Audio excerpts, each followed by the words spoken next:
ہر مجلس میں اہل بیت کے چاہنے والے حضرت حجت امام زمانہ کے ظہور کی دعا کرتے ہیں۔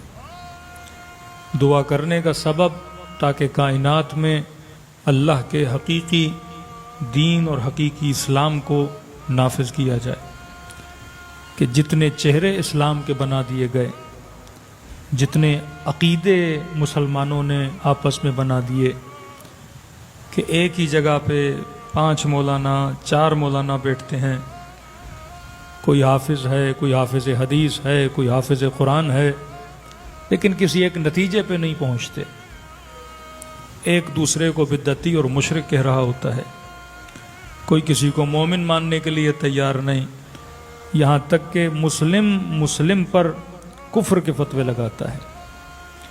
ہم مسلمانوں کو یہودیوں نے اتنا نہیں مارا، ہم مسلمانوں کو کفار نے اتنا نہیں مارا جتنا مسلمان نے مسلمان کے گلے کاٹے۔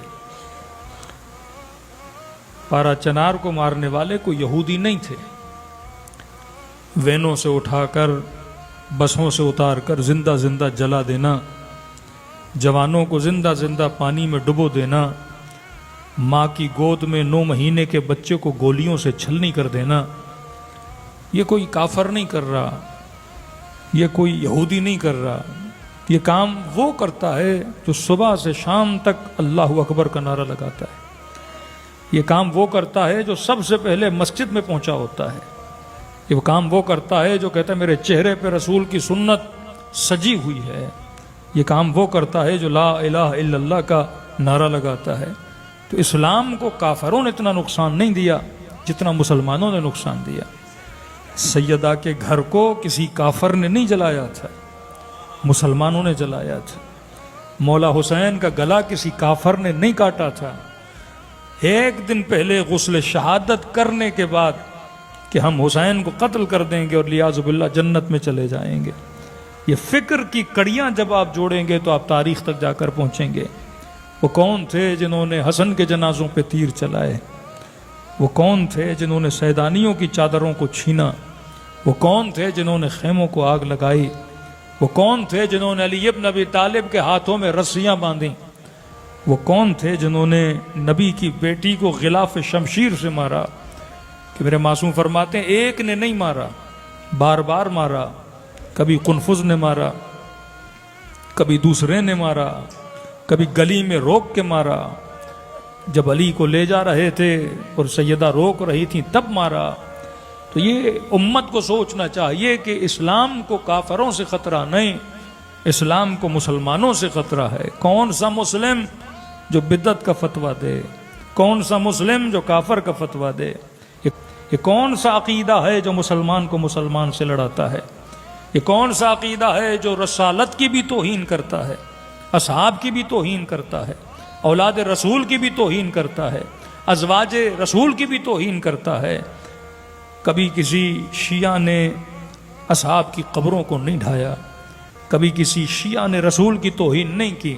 یہ کون سی فکر تھی کہ سب سے پہلے بقیع، ایک ایسی جگہ جس کے لیے رسول فرمائیں کہ بعض روایات میں ہے 6000 کے قریب اصحاب رسول کی قبور اور مومنین و شہداء کی قبور وہاں پہ موجود ہیں۔ یہ کون تھا جس نے اصحاب احد کی توہین کی؟ یہ کون تھا جس نے جب جناب حضرت حمزہ کی توہین کی؟ وہ کون تھا جس نے قبر فرزند رسول کو ڈھایا؟ وہ کون تھا جس نے ازواج رسول کی قبور کو ڈھایا؟ وہ کون تھا جس نے عثمان ابن مظعون کی توہین کی، جس کے لیے رسول یہ فرمائیں کہ اگر میرے رشتہ داروں میں سے کوئی دنیا سے چلا جائے اس کی قبر وہاں بنانا جہاں عثمان ابن مظعون کی قبر ہے؟ یہ کون تھا جس نے فرزندان رسول کی قبور کو ڈھایا، جنہوں نے کفر کے فتوے، جنہوں نے شرک کے فتوے؟ یہ تاریخ اسلام اور مسلمانوں سے سلمان رشدی جیسے جب لوگ نکلے ہیں، انہوں نے کن کی کتابوں کو پڑھ کے رسول کی توہین کی؟ انہوں نے کون سی روایتیں پڑھ کے رسالت کی توہین کی، انبیاء کی توہین کی؟ وہ کون سا مکتب تھا جس نے رسول کی توہین کی؟ اور یہاں تک کتابیں لکھی گئیں، کسی صحابی کے نام پہ کتاب لکھی، کلیاذ باللہ 50 آیتیں قرآن کی ایسی تھیں جو اللہ کی بھیجی ہوئی نہیں تھیں، شیطان کی بھیجی ہوئی تھیں، اور رسول کو پتہ نہ چلا، لیاذ باللہ۔ اور کوئی صحابی تھا جو نبی کو بتا رہا تھا یہ آیتیں اللہ کی طرف سے نہیں ہیں، یہ آیتیں شیطان کی طرف سے ہیں۔ کون ہے جس نے رسول کی عصمت پہ حرف اٹھایا؟ کون ہے جس نے ازواج کی توہین کی؟ کون ہے جس نے آل رسول کی توہین کی؟ یہ ایک ہی عقیدہ ہے، یہ ایک ہی ناسور تھا اسلام میں جس نے مسلمان کو مسلمان سے لڑایا، جس نے گلے کٹوائے۔ وہ کون سا مکتب تھا جن کے لیے کسی قوم کا خون پینا ایسے ہے جیسے انسان پانی پی لیتا ہے، کسی قوم کے گلے کاٹنا ایسے ہے جیسے جانوروں کے گلے کاٹے جاتے ہیں؟ وہ کون سا مکتب ہے جس نے موصل میں 400 جوانوں کو ایک دن میں موت کے گھاٹ اتار دیا؟ یہ کون سی فکر ہے جو بسوں سے اتار کر شناختی کارڈوں کو چیک کر کے لوگوں کے گلے کاٹے جاتے ہیں؟ یہ فکر اسلام نہیں ہے، یہ فکر بنو امیہ ہے، یہ فکر یزیدی ہے جس کا مقابلہ امام حسین کرنے کے لیے نکلے تھے، جس کا مقابلہ امیر المؤمنین کبھی نہروان میں، کبھی مارقین، کبھی قاصدین کے مقابلے میں جا رہے ہیں، کیونکہ اگر یہ ناسور اسلام میں رہا تو اسلام کا چہرہ بگڑ جائے گا۔ آج کون ہے جس نے اسلام کو عزت دی؟ آج کون ہے جس نے اسلام کا وقار بلند کیا؟ وہ یا حسین ہیں یا حسین کے چاہنے والے ہیں۔ آج کون ہے جو آل یہود کے مقابلے میں کھڑا ہے؟ آج کون ہے جو مسلمانوں کی حفاظت کے لیے سپر بن کے کھڑا ہے؟ ایک طرف وہ ہیں جو مسلمانوں کے گلے کاٹ رہے ہیں، دوسری طرف وہ شہید حسن جیسے، وہ شہداء لبنان جیسے کہ جنہوں نے کوئی مذہب کی تفریق نہیں کی کہ یہ شیعہ ہے یا سنی ہے، بس ایک نعرے پہ چلے جو علی بن ابی طالب کا نعرہ تھا، کونوا للظالم خصما وللمظلوم عونا، کہ جہاں جہاں ظالم نظر آ جائے کہ مت دیکھنا اپنا ہے یا غیر ہے، اس کے مقابلے میں کھڑے ہو جانا، اور اگر مظلوم تجھے سزا دے مدد کے لیے تو یہ نہ دیکھنا شیعہ ہے، یہ نہ دیکھنا مسلمان ہے، اگر وہ انسان ہے اور مظلوم ہے تو مدد کے لیے ایسے جانا جیسے حسین ابن علی کربلا کے لیے روانہ ہوئے تھے۔ اگر اس کے لیے بچوں کی قربانی دینی پڑے تو دے دینا، اگر اس کے لیے جان کی قربانی دینی پڑے تو دے دینا۔ ارے مدینے میں امام کی نماز بھی بچی ہوئی تھی، سیدہ زینب کی چادر بھی بچی ہوئی تھی، سکینہ کا بچپنا بھی بچا ہوا تھا، لیکن مولا کس لیے نکلے؟ راہ حق کے لیے نکلے۔ تو جب تک امت اس ناسور کو اپنے اندر سے نہیں نکالتی، جو ناسور رسول کا بنا ہوا نہیں، اسلام کی صورت نہیں، بلکہ کفار نے مسلمانوں کے اندر بنایا ہے۔ آج صرف توہین شیعوں کی نہیں کی جاتی، یہاں سے جب شیعہ سنی دونوں جاتے ہیں رسول خدا کی قبر کی زیارت کو لیے تو دھکے شیعوں کو بھی لگتے ہیں، دھکے اہل سنت کو بھی لگتے ہیں۔ میں نے اپنی آنکھوں سے دیکھا، شیعہ بھی رو رہے تھے، رسول کے عاشق اہل سنت بھی رو رہے تھے کہ رسول کی زری کو دیکھنے تک کی اجازت نہیں، کوئی 5 منٹ کھڑے ہو جائے تو دھکے دیے جاتے ہیں۔ قبور کی زیارت کی جائے ایک فاتحہ پڑھنے کے لیے کہ نبی کی بیٹی کی قبر پہ انسان 4 جملے دعا کے پڑھ لے، جو شفاعت کے منکر ہیں، جو قبروں پہ جانے کے منکر ہیں، جو بدعت کے فتوے دیتے ہیں، تھوڑی دیر کے لیے کیمرہ نکال دو تو انسان کے ہاتھوں پہ چھڑیاں ماری جاتی ہیں۔ یہ عقیدہ اسلام کا عقیدہ نہیں تھا، یہ وہ عقیدہ تھا جس نے مسلمان کو مسلمان سے لڑایا، جس نے اسلام اور مسلمانوں کو پوری دنیا میں بدنام کر دیا۔ آج اللہ اکبر کا نعرہ آئے تو کافر ڈرتا ہے کہ کہیں یہ قتل نہ کر دے۔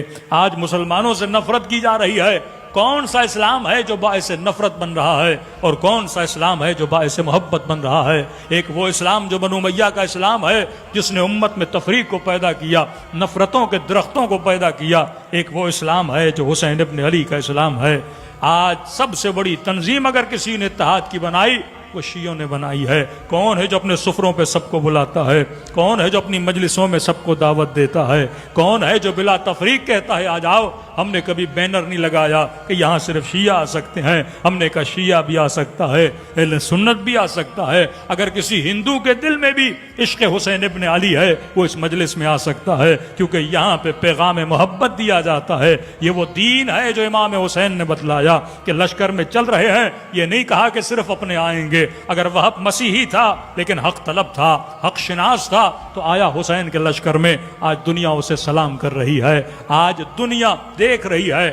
واللہ آج انہی کے جوانوں سے جا کے پوچھئے کہ کون ہے جو آج اسلام کے دفاع میں نکل رہا ہے؟ وہ بھی برملا کہتے ہیں یہ حسین کی فکر کے رکھنے والے ہیں، جو استعمار کے مقابلے میں بھی کھڑے ہیں، جو ظلم کے مقابلے میں بھی کھڑے ہیں، جو اپنے جوانوں کی جانوں کو قربان دے رہے ہیں۔ تو میرے عزیز، دو طرح کی آئیڈیالوجیز ہیں، ایک آئیڈیالوجی وہ جو یزید کی آئیڈیالوجی، ایک آئیڈیالوجی وہ جو حسین کی آئیڈیالوجی ہے۔ کہ حسین کی آئیڈیالوجی ہے، اسلام کا صحیح چہرہ پیش کرتی ہے، اور وہ یزید کی فکر ہے جو اسلام کے چہرے کو مس کر دیتی ہے۔ صلوات پڑھے محمد و آل محمد۔